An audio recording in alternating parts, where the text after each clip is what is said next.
CM Revanth రెడ్డిపై fake video case పెట్టి భయపెట్టాలని చూస్తున్నారని ఆరోపించారు మధు యాష్కి గౌడ్. ఇదే సమయంలో కాంగ్రెస్ ప్రభుత్వాన్ని కూలగొట్టే ప్రయత్నం చేస్తున్నారని విమర్శించారు.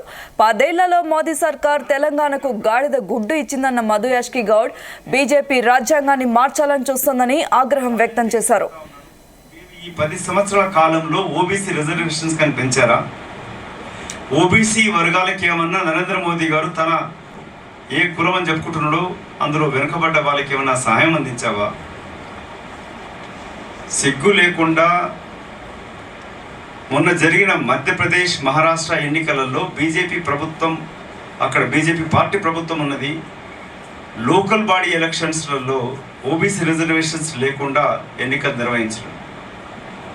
అదే రాజీవ్ గాంధీ గారు ప్రధానమంత్రి ఉన్నప్పుడు గడియల నుంచి మనం ముందుకు వెళ్తా ఉన్నాం. అత్యంత ప్రమాదకర స్థితులు ఇవాళ దేశంలో ఉన్నాయి. రాజకీయంగా దేశ ప్రజలు అనుకోవచ్చు రాజకీయంతో మాకేం సంబంధం లేదు, యువత అనుకోవచ్చు ఇదేముంది ఉద్యోగాలతో మేము చేసుకుంటాం, మా ఉద్యోగం బతుకుతాం, మాకేం అవసరం అనుకోవచ్చు. కానీ ప్రతి పౌరుడు ఇంక్లూడింగ్ బిచ్చమెత్తుకునేవాడు కూడా ఇవాళ దేశ సంపదకి దోహదపడతా ఉన్నాడు. గతంలో మనం ఇంటికి వస్తే బిచ్చవాడికి ఇంత తిండి పెడుతుంటే చేస్తాడు, కానీ ఇవాళ రేపు వాడు తిండి తీసుకోవట్లే, పాసిపోయిన తిండి తినడు.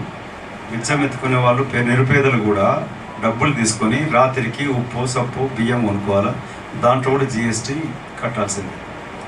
ఇవాళ 2 లక్షల పైన కోట్లకి జిఎస్టీ ఆదాయం పెరిగినది.